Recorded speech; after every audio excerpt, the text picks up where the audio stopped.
today we are going to be talking about Mitt Romney and his associations with secret societies. Defending Utah covers the stories others are just too often afraid to touch. They don't nibble around the edges when it comes to pointing out threats to our liberty. They're not afraid to name names and call out organizations. This is Defending Utah Radio. Defending Utah. Think right and wrong, not right and left. Join Defending Utah, because if you're not already on a government watch list, you should be. Hey, welcome back to Defending Utah Radio. This is Ben McClintock here with Micah Turner. Hey, I'm here too. And we are from defendingutah.org, where we think right and wrong, not right and left. We're two men from the internet. You always say that. I was waiting for you and to it's say always that. true. I have to say it every time. And today we are going to be talking about Mitt Romney and his associations with secret societies and why that matters. What does that mean? What are those secret societies involved with, and why that's important today on Defending Utah Radio. So we have it on good authority. There's a former member of the state school board whose husband actually had a business meeting with Mitt Romney. And in that meeting, according to this former school board member, Mitt Romney attended the Bohemian Grove that they do in Northern California every summer. I am so not surprised at all. And so if you're not aware of the Bohemian Grove, it's this elites, business elites, government elites, people like George Bush, Newt Gingrich, what's his name, Jimmy Carter. You just go down the list. Reagan, Clinton. Nixon said it was the faggotiest bunch of people thing he ever went to in his life. And he probably was not lying. Well, because it's male only. It's confirmed that they have many, many male prostitutes attend this event that's been going on since the late 1800s.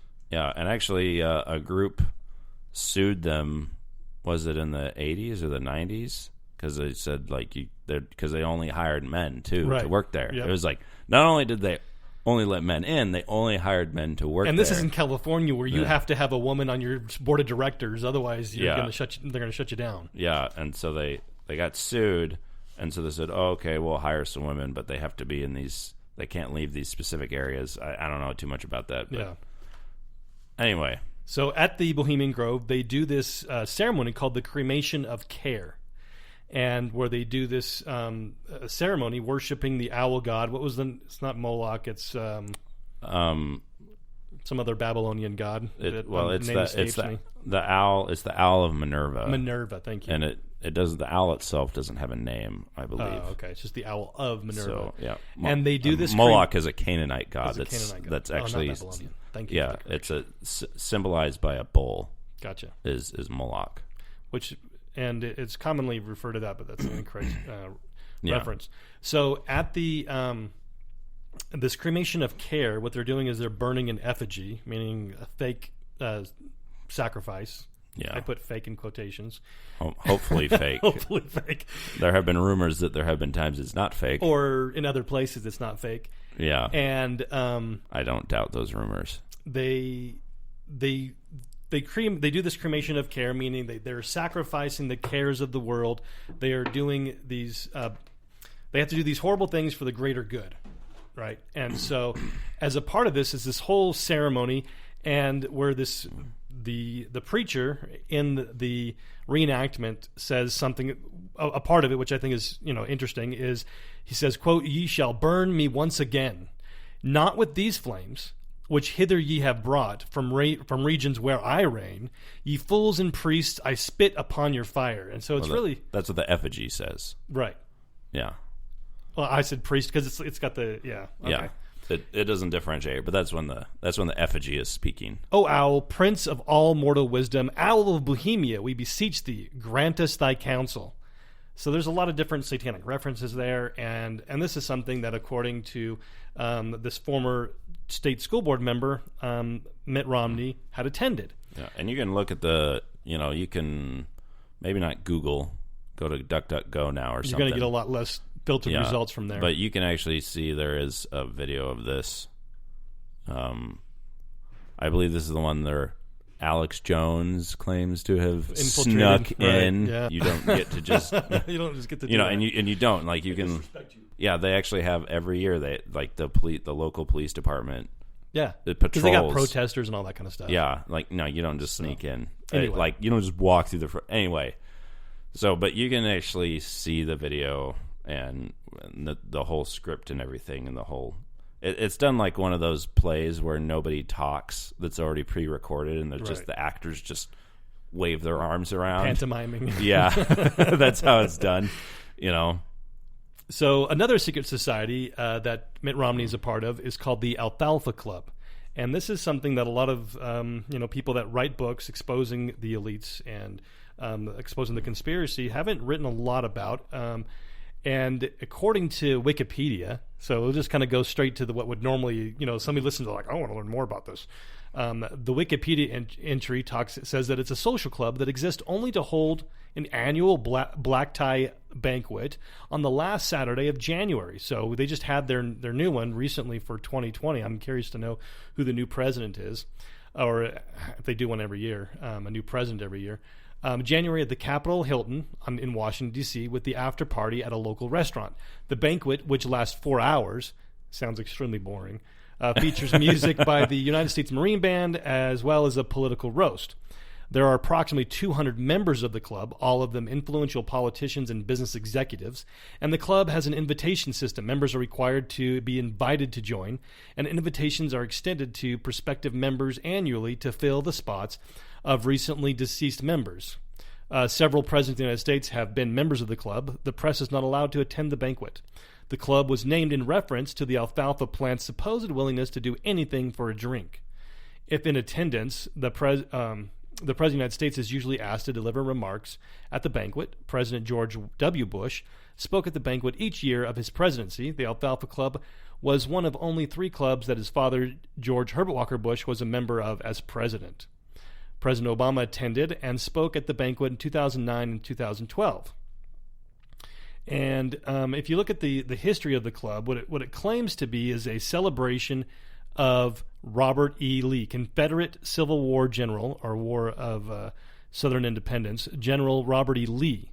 Okay, so it's this black birthday. tie affair where they meet every year to celebrate a general of the South.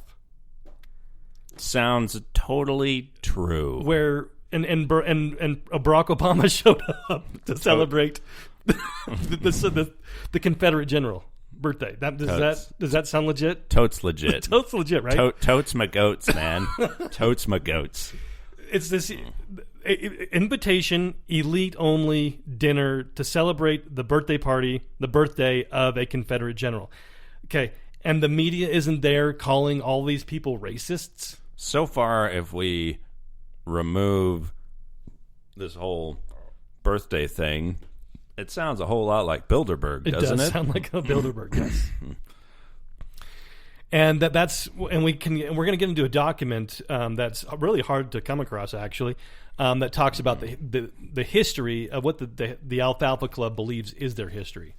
And but I think it's pretty clear just looking at the evidence of it's not just about celebrating the birthday of a Confederate general. That just seems so illogical because A, you wouldn't have these elites that are always condemning the Confederacy and saying how great Lincoln is, and you wouldn't have black presidents attending, and would the media not be calling them out as these insane racists celebrating the birthday of a Confederate general? It doesn't make sense on its face. And why are they because if that's their only purpose is to meet once a year to do this, what in the world? It doesn't compute. It's a bunch of phony baloney. And so there is it's like the climate change summit saying that we're just here to address the climate. We're not trying to figure out how to destroy all industry and bring it under control. No. It's just the planet's getting warmer, guys. I swear. No, it's changing. I swear. And we got to do something. We got to do something about it. So in 1917, there was a prominent individual in government. He worked for several administrations. Was one of the key counsel for the United States Congress. His name is Ralph Burton, and he wrote a booklet called The Origin, History, and Object of the Alfalfa Club, because if you just stick to what's online, you're not going to get a whole lot of background behind, oh, we're just celebrating a Confederate general's birthday. Yeah. And so we want to find out more about this, because that just doesn't make any sense. They block out the media. Media doesn't talk about this, except for it's all in jest, supposedly, right? It's all just a big joke that we meet together to do these things. And so this Origin, History, and Object of the Alfalfa Club by Ralph Burton is an interesting read for several reasons. It's written very seriously. It's published. It's bound, and it's something that it's not something you would just, if it's just a joke, it's not something that, it's not produced in a joke. It'd be like a little flyer that you would just send out. Yeah, like this is a thing. booklet, right? And this was printed in 1917. And before the idea of, conspiracy theories and that kind of thing really got big. So it's not like they're going out there to make fun of conspiracy theorists and whatnot. Yeah, even the term conspiracy theorist didn't come around until like the 60s, right? Which is an official CIA operation. But yeah. And it was the late 60s after the assassination of Kennedy. So yeah. So this booklet is written kind of showing what they believe their history is. Now, I don't think that there's a lot of verification for it, but that's kind of the background. It's what they believe their history is. So I believe that this pamphlet is genuine. Yes. I am... The facts involved. I'm very skeptical about his history. Right. But I have some caveats about... I still haven't decided on that. But some things make sense, but at the same time, there's some things that just don't add up. But it's what they believe, and that's what the important thing is what is that they believe about it. I think that's the key. True. And this is... we should talk about for a moment about the author, Ralph. What's his name? Ralph Burton. Yeah. Like, what is his nutshell bio? Because this guy, he's not just some random bro. Right. Well, and that's kind of the key thing that I was. This guy was one of the insiders of insiders. I tell you what. He was on like a gajillion committees under Congress and like worked in the president's cabinet, and if I remember correctly, and all kinds of stuff. He's got a very impressive conspiratorial resume. He has his own papers section at Gettysburg College. Yeah, which is where we managed to get a copy of this. Right. From the because you can't just download it off the internet. We actually had to get a copy from the university. And so he was a graduate of Georgetown University Law School, and he served as a special investigator for the Senate Campaign Expenditures Committee. He was the House Appropriations Committee, the counsel for the House Appropriations Committee, in charge of the New York City and state investigations of the WPA, general counsel of the House Military Affairs Committee, chief investigator for the Senate Committee on Post Office and Civil Service, the general counsel for the House Campaign Expenditures Committee, and the House Select Committee on Current Pornographic Materials. We need to have a committee studying pornographic materials. Totally.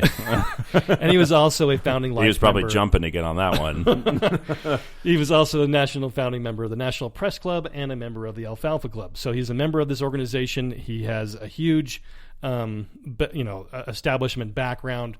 If anybody's to know, that's just the nutshell. Right. So who knows what else he was up to? Exactly. Somebody does. And so he wrote this pamphlet. And the title of the pamphlet is called The Origin, History, and Object of the Alfalfa Club. Mm-hmm. And he makes some pretty wild claims. Very radical. He says that the Alfalfa Club originates back to the days of ancient Egypt. Yeah. I should just read the little section. Okay, go ahead. So this is on page 5. When the first known king of the human race, Menes, united the two kingdoms of Egypt under one crown, which epoch is placed by various historians from 2717 BC to 5867 BC, he found it necessary to gather about him a number of real good friends who would not mix up with the barbarians to his detriment. To this association was entrusted the great royal secrets. It was called by the king himself, quote, the Alfalfa Club, end quote, which name has remained to the present day. And he supposedly got this information from the famous Rosetta Stone. Yeah, and so here's the thing. So far I've read 3 separate translations of the Rosetta Stone, and I have failed to find any mention of the Alfalfa Club. He claims that, in his booklet, he claims that he learned of this mentions of the Alfalfa Club on the Rosetta Stone, and then claimed of where there was more information, depositories of knowledge, which he then sought out and claimed, and then this is where he got the information, right? In which he wrote most of the information from which he wrote on the pamphlet. However,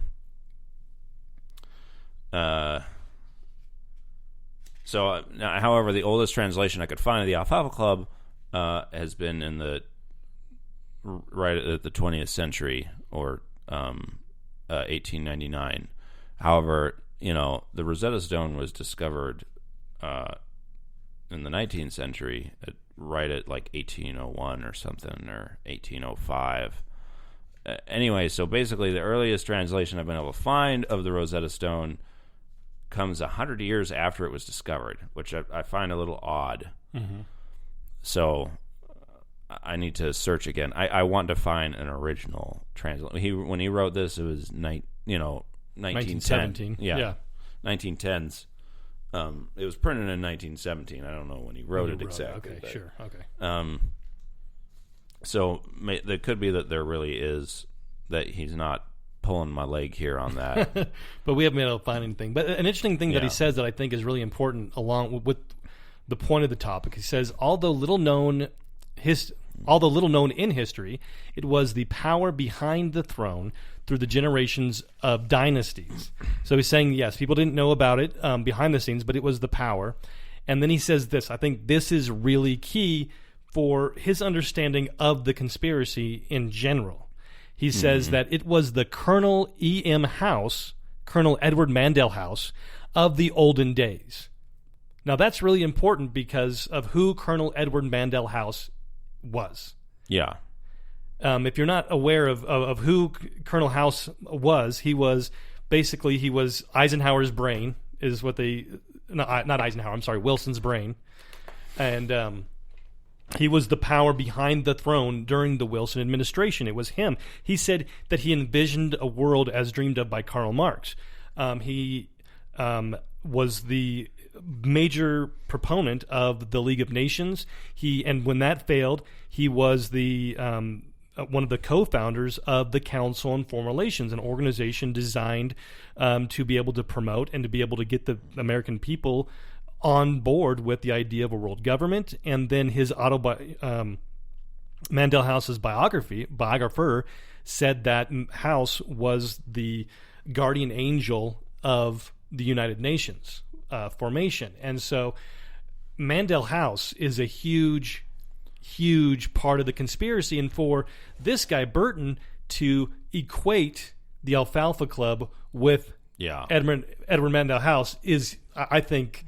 That's a very, very, like I said, a very wild claim, and not one that should be overlooked and dismissed. And it wouldn't have been something that he would have used to be able to egg conspiracy theorists on, because A, the term didn't exist. B, nobody knew that at the time. People didn't understand that till the 70s. Yeah, I mean, and so. This was an insider pamphlet, exactly, insider booklet. This was not supposed to be released to the public. It was printed in very limited quantities. Him bringing this up is like, if a cop brings in a guy for questioning and he brings up a murder that the cop never talked about. He's like, I didn't kill that guy. I never said you did. Yeah, that's a good analogy. That is precisely what this pamphlet is. So yeah, this is so it's pretty wild. It's a pretty wild booklet. And so we go through, we're not going to go through the whole history, but so back in January of 2019, Utah Senator Mitt Romney became the president of the Alfalfa Club. And so Yeah. he's the head of this organization that is claimed to have ancient origins and to be basically the power behind the throne in basically every powerful situation. And so, and it closes off, which is interesting because this is during World War I is when this is being distributed.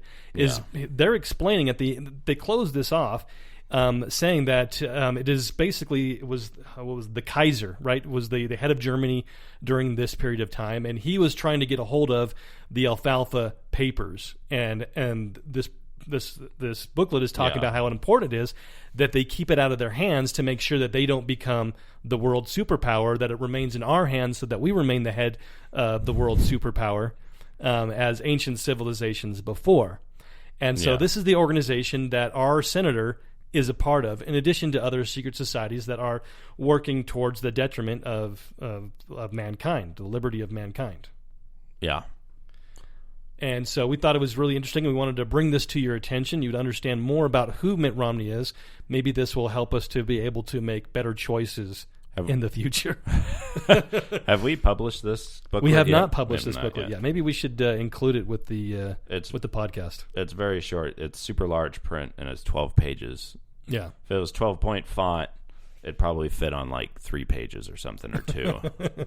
It's really short. So it's an easy read, but it's a really fascinating read and helps us to better understand that this is a fraud when they say this is about celebrating the birthday of a Confederate general. What a bunch of baloney. When you know a bunch of evil people like that are getting together, it's whatever they say on the surface is wrong. It's wrong. It's just a lie, plain and simple.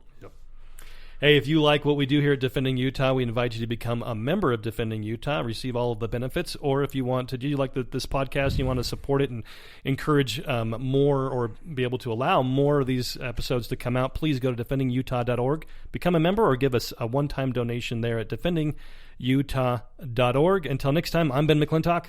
And I'm Micah Turner.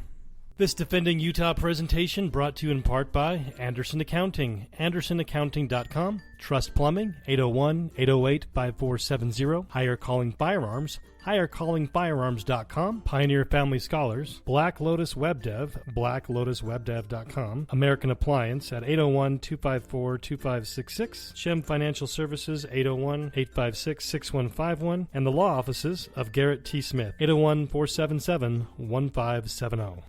It's a fact. More photos of you are being taken than ever before. Are you ashamed of your smile? At last, a new technology that gives a brighter and healthier smile in under 2 hours. And it's fully warranted, so you'll never have to worry about your smile again. Call Dr. Jeremy Thompson at Thompson Dental, 801-254-0835, or visit GoNewSmile.com, and we'll show you how you can restore your faded, yellowed, or worn teeth without surgery, crowns, or implants. And it's backed by a 30-day, 100% satisfaction money-back guarantee. This scientific breakthrough will painlessly transform your appearance in one visit. The smile you've been waiting for will never cost less or look brighter than it will today. Call 801-254-0835 or visit GoNewSmile.com. That's GONU smile.com to revitalize your smile. New smile. It looks good on you.